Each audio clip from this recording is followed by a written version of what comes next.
வணக்கம் மக்களே, welcome to mister black theory. Last வீடியோல நம்ம திருக்குறளை பத்தி நிறைய விஷயம் பார்த்தோம். இந்த வீடியோல அதை எழுதினவரை பத்தி நம்ம பார்க்க போறோம். எஸ், வீடியோ டைட்டிலே பார்த்துருப்பீங்க, திருவள்ளுவர் தான். அவர் யாரு, ஏன் இவ்வளவு பெரிய ஆளு, ஏன் அவர் சொன்ன விஷயம் 2000 வருஷம் தாண்டி இன்னும் நம்ம லைஃப்ல ஒர்க் ஆகுது அப்படிங்கிறத பத்தி சில்லா சிம்பிளா புரிஞ்சுக்கலாம் வாங்க. ஸோ ஃபர்ஸ்ட், யாரு திருவள்ளுவர்? 3 வரியில சொல்லுப்பா அப்படின்னு சொல்லி கேட்டீங்கன்னா, திருவள்ளுவர் ஒரு Tamil poet, philosopher, ethical thinker. But அப்படி சொல்லி முடிச்சிட முடியாது. ஏன்னு வீடியோல உங்களுக்கே புரியும். நெக்ஸ்ட், அவரோட பர்சனல் லைஃப்.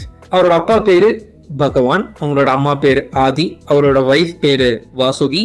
அவர் பிறந்த இடம் அன்சர்டைன் பட் ஸ்டில் மயிலாப்பூர், சென்னைன்னு கிளைம் பண்றாங்க. அவரோட பிறந்த வருஷம் 4th century to 6th centuryன்னு ஒரு பக்கம் கிளைம் வைக்கிறாங்க.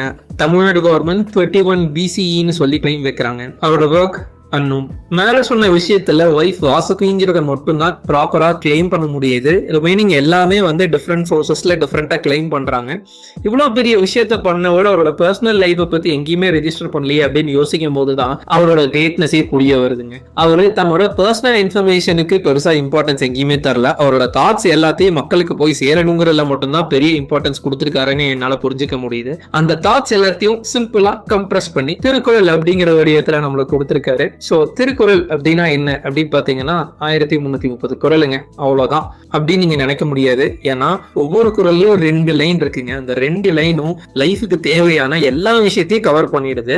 சோ அவர் திருக்குறளை 3ஆ பிரிச்சிருக்காரு. எப்படின்னு பாத்தீங்கன்னா அறம், பொருள், இன்பம் அப்படின்னு சொல்லிட்டு. அறம்னா என்ன அப்படின்னா வெர்ச்சு, மொரல், எத்திக்ஸ், கேரக்டர், இதெல்லாம் பத்தி ஒரு சாப்டர்ல பேசியிருக்காரு. பொருள் அப்படின்னு பாத்தீங்கன்னா சொசைட்டி, லீடர்ஷிப், மணி, ஃப்ரெண்ட்ஷிப், ஒர்க் லைஃப், இதை பத்தி எல்லாம் ஒரு சாப்டர்ல பேசியிருக்காரு. அண்ட் இன்பம்னு வந்துட்டீங்கன்னா love, emotion, relationship, family life, இதை பத்தி எல்லாமே ரொம்ப டீப்பா பேசியிருக்காரு. ஸோ பேசிக்கலா பர்த் டு டெத் வரைக்கும் நம்ம ஜேர்னிக்கு தேவையான ஒரு லைஃப் மேனுவல்னே சொல்லலாங்க. இதுல ஒரு பெரிய பியூட்டி என்ன அப்படின்னு பாத்தீங்கன்னா specific religion, specific god, specific rituals, specific caste, specific politics, இதை பத்தி எதுவுமே அவர் பேசலிங்க.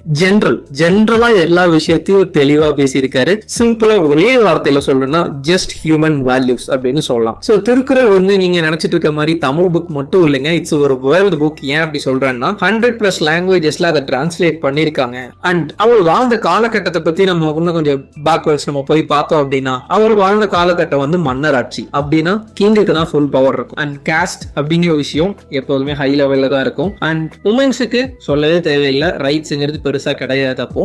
அண்ட் பிலோ பாவர்ட்டி லைன்ல இருக்கிற மக்களுக்கு பெருசா பேச்சுரிமை கூட கிடையாது. ஸோ அப்படிப்பட்ட காலகட்டத்தில் திருவள்ளுவருக்கு கம்ப்ளீட்டான ஒரு டிஃப்ரெண்ட் வாய்ஸுங்க. அவர் என்ன சொல்ல வர்றாருன்னா, பிறப்புல எல்லாருமே சமம். அதே மாதிரி நீ வச்சிருக்கிற வெல்த்தை விட உன் கேரக்டர் ரொம்ப முக்கியம். அண்ட் ஒரு திருடனை விட மோசமான ஒருத்தர் கெட்ட அரசர் அப்படின்னு சொல்றாரு. அண்ட் பவரை விட ரொம்ப பெரிய விஷயம் கைண்ட்னஸ் அப்படின்னு சொல்றாரு. இமேஜின் பண்ணி பாருங்க, 2000 வருஷத்துக்கு முன்னாடி ஒரு மனுஷன் இதெல்லாம் பேசியிருக்காரு அப்படின்னா, இவரை சிம்பிளா ஒரு போயட் அப்படின்னு சொல்லி என்னால அடக்கவே முடியல. இவர் ஒரு ரெவல்யூஷனரி திங்கர் தாங்க நான் சொல்லுவேன். ஒரு வகையில திருவள்ளுவர் பெரிய ஆளுன்னு நான் சொல்லுவேன். ஏன் அப்படின்னு பாத்தீங்கன்னா, அவர் நம்ம கிட்ட எதை நம்பணும்னு எக்ஸாக்டா சொல்லல, ஆனா எப்படி நடந்துக்கணும்னு சொல்றாரு. ரூல்ஸ் அதுல எதையும் பெருசா இம்போஸ் பண்ணல, விஸ்டம் மட்டும் தான் ஷேர் பண்றாரு. அண்ட் அந்த திருக்குறள்ல எதையும் ஸ்பெசிபிக்கா கண்ட்ரோல் பண்ணலாம் நம்மள, ஆனா முடிச்சுக்கோ அப்படின்னு சொல்றாரு. அதனாலதான் நம்ம இன்னைக்கும் கரப்ஷன், ஈகோ, ஜெலசி, கோபம் எல்லாம் இருக்கிற இந்த காலகட்டத்திலையும் திருக்குறள் நமக்கு ரொம்ப ரெலவெண்டா ஃபீல் பண்ண வைக்குது. என்னடா ஒரே திருக்குறள் புகழாரமாவே இருக்கே அப்படின்னு நீங்க நினைச்சீங்கன்னா,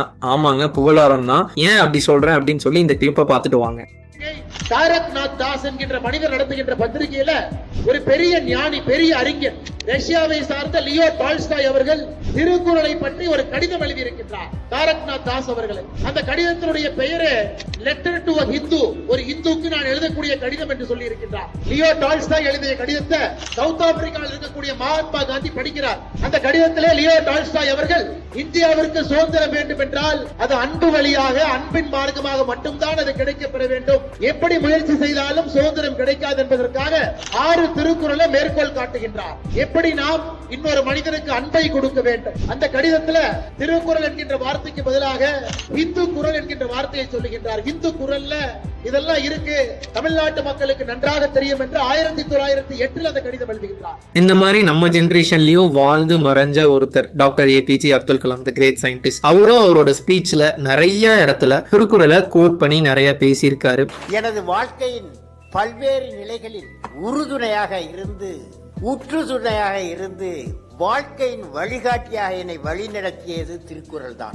எனக்கு பிடித்த ஒரு திருக்குறள் என் வாழ்விற்கு வளம் கெடுத்தது, அதை கேளுங்கள். அறிவு அற்றங்காக்கும் கருவி செருவாருக்கும் உள்ளளிக்கல் ஆகா அரண். இப்போ நம்ம நாட்டை ஆண்டுட்டு இருக்கிற பிரைம் மினிஸ்டர் நரேந்திர மோடி அவர்கள் கூட நிறைய கான்ஃபரன்சஸ்ல மீட்டிங்ல திருக்குறளை பத்தி நிறைய பேசியிருக்காரு. Thousands of years ago, Thiruvalluvar said, "Irun dombi ilvad, badellam virun dombi, vedanmai sheddar potu."